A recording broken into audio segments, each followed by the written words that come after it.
because the veteran experience with the Yankees helps a lot.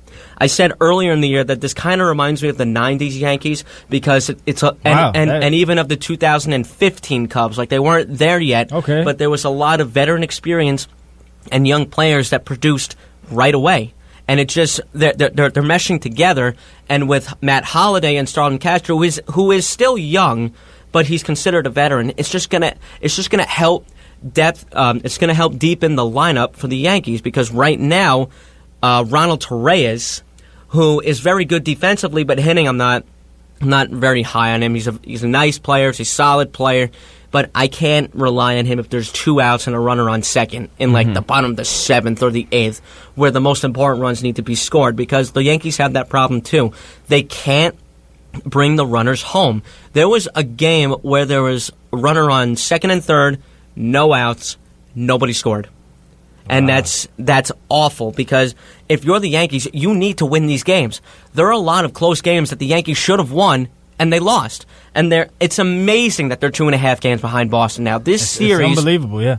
This series at Fenway Park is going to be the turning point of the Yankee season, because if they take 2 out of 3 in Boston, they're on the right track. And I'm calling it right now. The New York Yankees are going to be a playoff team. Okay. This is Beyond the Game here on the Voice of Nassau Community College on 90.3 WHPC. I am Brandon Johnson. Across from me, Dominic Arbolino and Eric Fischetti. Call us up if you want to talk sports with us. 516-572-7440. We will be more than gladly to hear your thoughts on what's going on in the baseball, football, or whatever world you want to take it to. 7-18 in the last 25 games, Eric, for the Yankees. That really, blew me away. I mean, it's just unbelievable. How about this? It blows me away. I have to watch them and listen to them every day. It's annoying. It's so annoying because there were points where the bullpen blew these games. There was a game, I forgot who it was. I think it was the Angels or something. The Yankees had a 4-2 lead going into the 9th. Let me guess who you're going to say. What? Tyler Clippard? Yeah. He walked 4 straight batters, and they lose the game. You can't do that. Joke. No, not even that. It's not even the fact that Clippers a joke. I mean, you're right, but it's not. It's not even that fact. The bullpen has been plagued by injuries. It's true. It happens to everybody. But Chapman was out for a while, so everybody had to move around. Adam Warren was hurt for a little bit, and people that were coming into the 7th inning had to come into the 8th. But even then, it shouldn't be a difference. You should come in and do your job. I mean, your job is to get 3 outs, get out of the inning with a lead. I mean, come on. This is one of the things that I'm talking about when it comes to the Yankees. They have the lead. They're in place to win that game, and they lose. And it's becoming more of a normality now, and it's ridiculous because there was a game where Clint Frazier had a great game. He had his first Major League home run, gave the Yankees, I believe, a 2-run lead. Against the Astros. Mm-hmm. Very good. And they lose. I'm not going to say they ruined his debut, but he did. They ruined his debut. Wow. And it's terrible to say because when the Yankees went, I think, 20-9 to begin the season, that was amazing. Nobody saw that coming. And nobody thought the Yankees were going to be this good. I mean, I didn't either. I mean, even when they're doing bad right now, they're still in the race. They're not that far behind. I mean, 2.5, 3 games seems like a lot, but this series in Boston is going to mean the world to them. Definitely. It has to. It really is. Definitely. It's a game changer.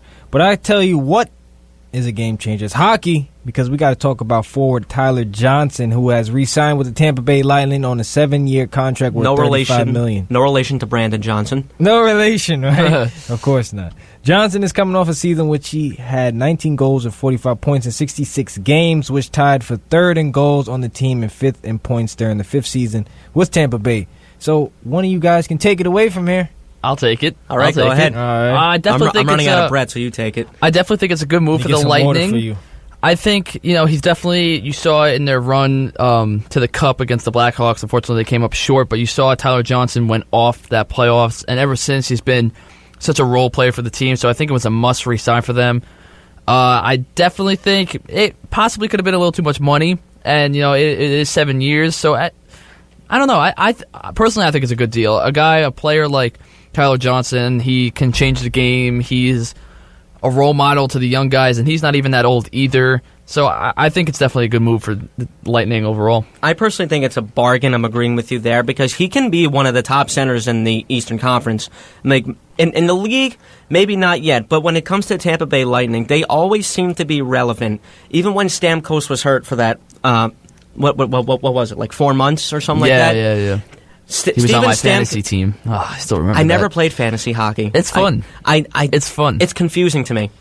Fantasy hockey. It's How do you fun. even do that? Well, you get points for it's probably goals, assists, and then also obviously goalies, wins and losses, and you get minus points if they get penalty minutes because they're not like. What about fights? Fights, that's penalty minutes. That would be sick. That's five penalty minutes. So you take off 5 points on the player. I'll just join it for that. Yeah, there you go. But honestly, points. fantasy hockey is just too confusing for me. I just like sticking with fantasy football. There you go. But going back to Tyler Johnson, like you said before, he's just his presence is known every time when he comes on the ice, offensively and defensively. As you said before, Brandon, he had 19 goals and 45 points in 66 games. It was a downgrade though, because I think he had like 29 points or 29 or 28 goals, but. I think it's a bargain because the Lightning, like I said before, are relevant, and he's just a great role model for the younger players. So, Dominic, I think you just hit it right on the head. Definitely. Okay. The Dallas Stars have re-signed. Is anyone a Stars fan in here? I mean, like, I know you guys are, like, New York fans, but no? I've never seen a Dallas Stars fan. Okay, never mind. I mean, not here, at least. I believe they exist, but I've never seen one. Okay. You know what I've seen before, Dominic? I saw... a Minnesota North Stars fan. Granted, they're not the team anymore, and he just became a Wild fan. He's like, honestly, I like the Stars, but I'm sticking in Minnesota, and I just thought that was just odd to me. I don't know. That is weird. But it's like you're choosing the team because of the area, not the team. But then again, I like the Blues, so it's true. It's not that weird. Get out of here. Come what? On now. I thought you were a true Islander fan. Look, I am a true Islander fan. Just my Western Conference team is the St. Louis Blues. Oh, you just had East and West team. Okay. But obviously, I'm more of an Islander fan than a Blues fan, but I actually became a Blues fan when my cousin gave me a Blues jersey as a kid. Like, that's how I started, you just followed them. Mm-hmm. Yeah, because my guy was David Backes, and then he got signed by the Bruins, and I couldn't follow him anymore, so then my guy became Tarasenko. Wow. All right, so the Dallas Stars have re-signed young center Radek Faksa. We got some interesting names today. Oh, you don't know the half of it. Yeah, especially for hockey. They're mostly European players, though, right? A lot of them are. A lot of them are like Russian, European, Canadian. Slavia. No, I'm playing. Radek. Slavia? I thought that was a country. Probably not anymore. Like like Slovenia. Like isn't Yager Slovenia? Isn't Yager Slovenian or something?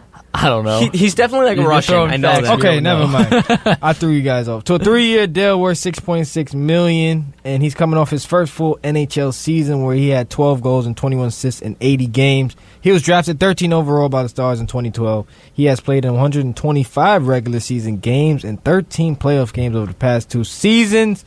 Eric, what do you think of the re-signing? Honestly, I think it's a good signing, too. He showed a lot of promise, and he's coming off his first full NHL season, so this was the first time he played all 82 games, and he just showed a lot of promise offensively and defensively for the Stars, and like they just...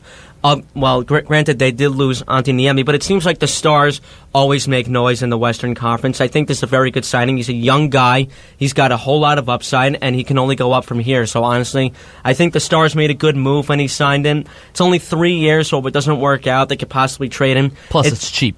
It is cheap. It's not a lot of money. Factor. It's not a lot of money. And you know what? He's an asset. He's a young guy, so you can trade him in a package for like a stud player. So honestly, it's a good move on both sides. It's a good move for the front office, and it's a good move for him because he's in a good place in Dallas. Because Dallas, to me, seems to make the playoffs like every year. And they're like the underdog this year, I feel like, because you have to realize they just signed Radulov to. Yep. This kid has great players, great forwards on that team to learn from. Tyler Seguin, Jamie Benn. Exactly. So I mean, I think it's definitely like you said, Eric. It's a good move. Cheap contract, is very young, has some upside, and again, if it doesn't work out, you just let him go. And it's not too much money, you didn't waste it. Yeah. And then if he really does work out, then you give him the bucks he deserves. That's it. And now we're going to move to L.A. The Kings have hired Pierre Turgeon. All right, thanks for correcting me. That's So right. his first job as an assistant coach, Kings head coach John Stevens completed his staff Monday. The 47-year-old Terzian will focus on improving the Kings' offensive play. Los Angeles finished 24th in the NHL last season. It's pretty low, with 199 goals. And I just want to ask you guys this. Who do you think is going to be the best team in L.A. this year? The best team in L.A. And we're talking about sports, too. Just Just overall. So overall. figure the Rams, the Kings, Chargers. the Chargers, the Lakers, and the Clippers. Oh, wait, and the Dodgers and the Angels. I mean, the Dodgers are still playing now, but... Well, as of right now, the Dodgers are the best team in Los Angeles. Yeah, but, definitely. Clippers got worse. They just definitely got worse. Lakers are improving, but not enough to be great. I feel Of like the course. Lakers are the dark horse to be the best team in LA. I don't see it, but I feel like You know what that I've the- heard? Excuse me, keep going. go ahead. Go. You know what I've heard? Yeah. The Chargers. People are like going crazy about their offensive Wow, now. LA Chargers too, right? Yeah, supposedly they're going My like that was such a goodness. stupid move. but was. like who they draft out of Clemson, the wide receiver. Oh, Mike Williams. Mike Williams. Yeah. Mike Williams. Yeah. I don't know. People are supposedly going crazy about their offense. Phillip Rivers, Mike Williams connection. That's not a bad one. And then Keenan Allen. You still have Antonio Gates and Hunter. Oh, I forgot his name. I don't really the tight know end. the- The tight end. I forgot his I don't name. really know the Chargers players like that, but Is it's gonna be an LaDainian interesting Tomlinson year. still playing? No, they need him, because that's the right? main Charger I remember. It's so many LA teams now when you think about it.